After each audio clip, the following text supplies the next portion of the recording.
গৌরীকুণ্ড সমুদ্রপৃষ্ঠ থেকে প্রায় 6,500 ফুট উপরে দাঁড়িয়ে থাকা এই ছোট্ট স্থান থেকে শুরু হয় এক অলৌকিক সফর। পায়ে হেঁটে হাজার হাজার ফুট উপরে এক রহস্যময় ধামে পৌঁছানোর যুদ্ধ।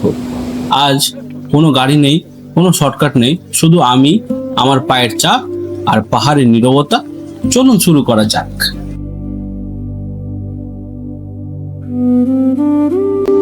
হে guys, welcome to my Gourav vlogs. তো আমি গৌরব তোমাদের সাথে। তো ব্যাপারটা হচ্ছে যে আমাদের লেট হয়ে গেছিলো বেরোতে, আমাদের 7টে বেজে গেছিলো, তাই জন্য এতগুলো ভিড় দেখতে পাচ্ছ। বাট আমাদের প্ল্যান ছিল যে সকাল 4টের সময় বেরোবো।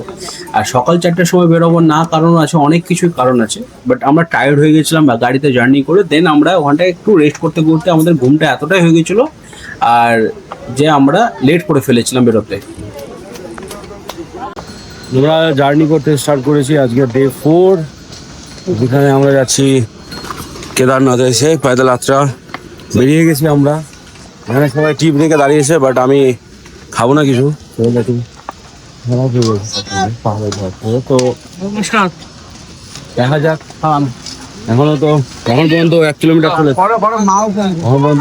চলে এসেছি আর এখন খাওয়ার জন্য তিনটা আলাদাই আছে। তো যাওয়া যাচ্ছে। মাইলস্টোন দেখে কোনো সময় ভাববে না যে আর 14 কিলোমিটার বাকি, কারণ এই ট্র্যাকটা কিন্তু আলাদা একটা ট্র্যাক, যেখানটায় তোমাকে মানে লোকেরা বলবে যে আর আর কিছু দূর, আর কিছু দূর, কিন্তু অনেকটাই দূর। ঠিক আছে, আমরা কি ওখানে বুঝতে পেরেছি।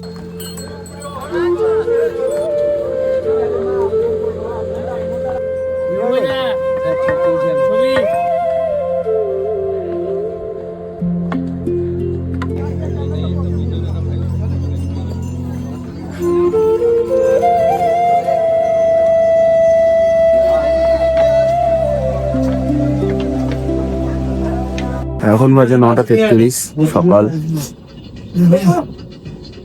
কত কিলোমিটার এসেছি জানা নাই, বাট ফেটে গেছে পুরো। আমরা পয়দল যাত্রা শুরু করে দিয়েছি, একটু লেট হয়ে গেছে।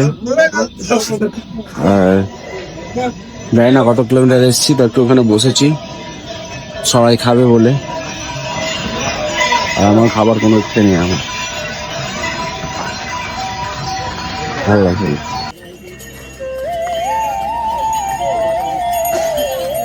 যাত্রায় করতে করতে আমরা ফাইনালি পৌঁছে গেছিলাম রামবাড়া। আর রামবাড়া থেকে কিন্তু আসল খেলা শুরু হয়। তারপর ভিডিও করতে পারিনি কারণ প্রচুর শরীর খারাপ হয়ে গেছিলো, আমার লুজ মোশন হয়ে গেছিলো। দেন ফাইনালি অনেকক্ষণ 12 ঘন্টা অপেক্ষা করার পর 13 ঘন্টা ফাইনালি আমরা ওই স্থানে পৌঁছে গেছিলাম, যেখান থেকে আর 2 কিলোমিটার। দেখতে পাচ্ছ ফাইনালি এই সিঁড়িটা যে আছে, ব্রিজটা ক্রস করে একটা সিঁড়ি, এই যে সিঁড়িটা দেখতে পাচ্ছ, এই সিঁড়িটা থেকে উঠতে গেলে মন্দির।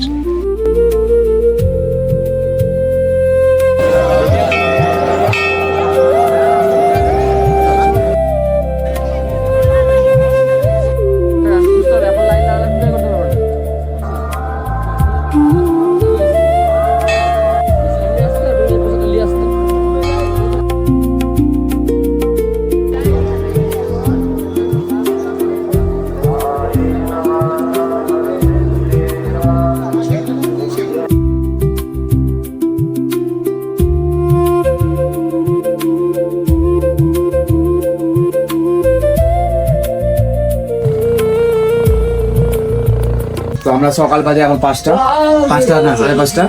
এই যে আমরা ছাতু খাচ্ছি কেসে মগের মধ্যে ছাতু খুলছি এখন। ছাতু গেছে, লবণ গেছে, তারপরে জল জিরা। এটা সকালে কারণ আছে আমরা বুদ্ধি বেরোবো। ওদের অঙ্কিত খাচ্ছে, মন করে খাচ্ছে, খেয়ে যাচ্ছে একদম। আর আমাদের এটা হচ্ছে রুম। যেহেতু আমার শরীর খারাপ হয়েছিল, তার আমার কেদারনাথের ব্লগটা হয়নি। সে হয়ে যাবে। আর আজকে আমরা বেরোচ্ছি বদ্রীনাথের জন্য। যাওয়ার আগে তো সবাই রেডি হয়ে গেছে। আর তো যাওয়ার আগে সবাই পেটটাকে ঠান্ডা করে নিচ্ছে। আমরা ছাতুর ঘোল খেয়ে নির্ভয়ে বসে আছে।